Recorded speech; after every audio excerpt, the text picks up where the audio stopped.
ترے شمشیر پہ پلتے ہیں گزارا ہو تو ایسا ہو.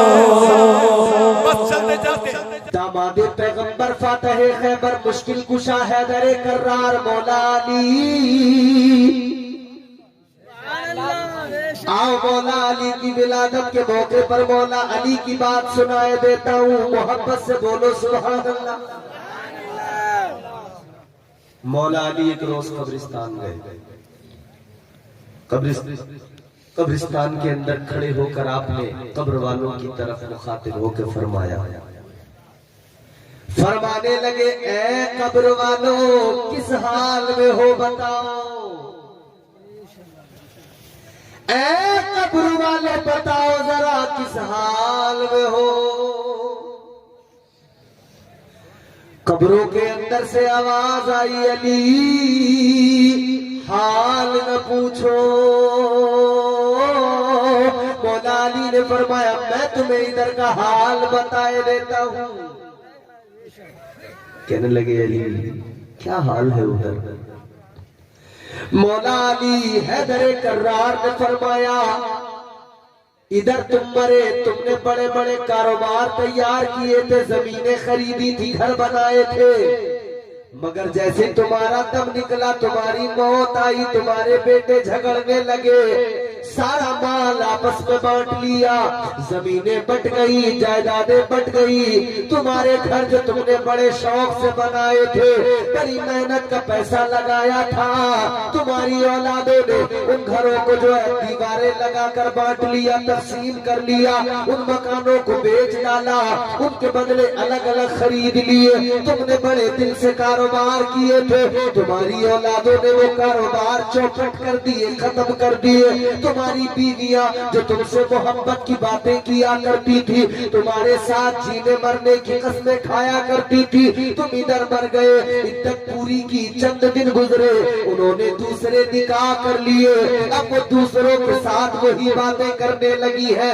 تم بتاؤ تمہارا حال کیا ہے. اتنا آپ نے جیسی فرمایا قبروں کے اندر سے رونے کی آوازیں آئی, چیخنے کی آوازیں آئی. اے علی حال نہ پوچھے, جس دنیا کے لیے ہم نے سب کچھ کیا, جس دنیا کے لیے قبر کو بھول گئے. اے علی ہم نے اولادوں کا بھلا چاہا, بیویوں کا بھلا چاہا, ہم نے دنیا سنوارنا چاہا, لیکن علی جب ہم قبروں کے اندر آئے ہمارے اپنے ہمیں تنہا چھوڑ گئے, ہمارے بیوی بچے ہمیں ہمارے ساتھ کوئی نہیں آیا, سب نے تنہا چھوڑ دیا, سب کی محبتوں نے دم توڑ دیا. اے علی ہمیں قبروں میں دبا دیا گیا. وہ ہمارے بال جن پر ہم بڑا فخر کرتے تھے, جو ہمارے بال تھے, جو ہم اپنے بال سوار کے خوشبو لگا کے تیل لگا کے چلتے تھے, وہ ہمارے سارے کے سارے بال جھڑ گئے. وہ ہماری شباہت جن پہ ہمیں ناز تھا, ہم اپنا شیشے میں منہ دیکھ کر اترایا کرتے تھے, ہمارے سارے کے سارے چہرے, ہمارے سارے کے سارے وجود کی کھال اور سارا کا سارا گوشت گل گیا, ہماری ہڈیوں سے گوشت سارا جھڑ گیا, بال سارے جھڑ گئے, گوشت سارا گل گیا, ہمارا پورا وجود مٹی میں مل گیا. کہنے لگے علی ہم نے دنیا کو سنوارا, آخرت کو بھول گئے. علی ہم دنیا کے چکر میں قبر کو بھول گئے. اللہ اکبر. بات سمجھ میں آ رہی نہ؟ ایسی والی ذرا کم ہوتی ہے سمجھ, وہ والی زیادہ آتی ہے جس میں مزہ ہو, کامیڈی ہو, ایک دم جنت ملتی ہو, بغیر کچھ کرے جنت ملتی. بس مولانا صاحب یوں کہتے کہ جنت تو تمہاری ہے. جنت میں جانے سے پہلے میرے عزیزوں, جنت میں جانے کی جو راہیں ہیں انہیں ہموار بناؤ.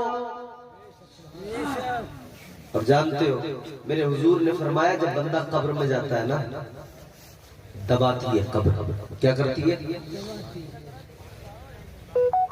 مومن, ایمان والا, نیک, پرہیزگار, متقی یا کوئی گناہگار, گناہگار قبر میں جائے قبر تب بھی دبائے گی. نیک پرہیزگار قبر میں جائے قبر تب بھی دبائے گی. ادھر سنو میری طرف دیکھو. نیک پرہیزگار قبر میں جائے قبر تب بھی دبائے گی, گناہگار قبر میں جائے قبر تب بھی دبائے گی.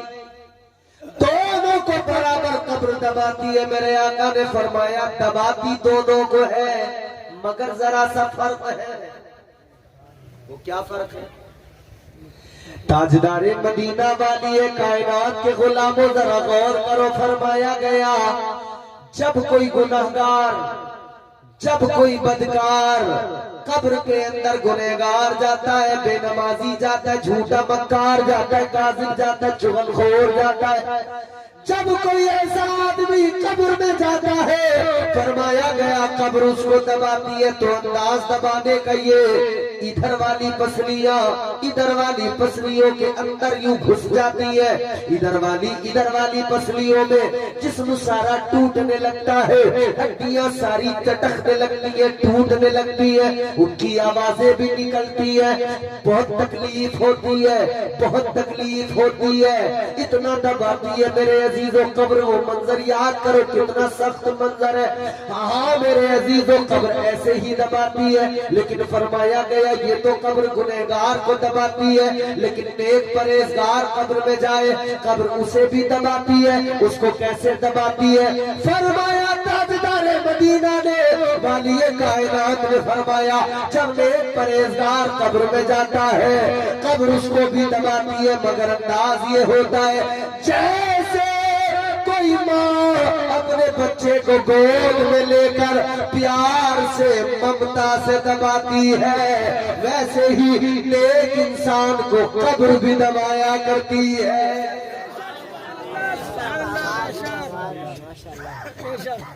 نیک عمل کر کے جاؤ گے تو قبر دبائے گی, مگر ایسے جیسے ماں ممتا کے ساتھ سینے سے لگا کے دباتی ہے. دنیا دار بن گئے ہم, دنیا داری کے چکر میں سب کچھ بھول گئے. غور کرو میں نے حضرت عیسیٰ علیہ السلام کا ذکر کیا.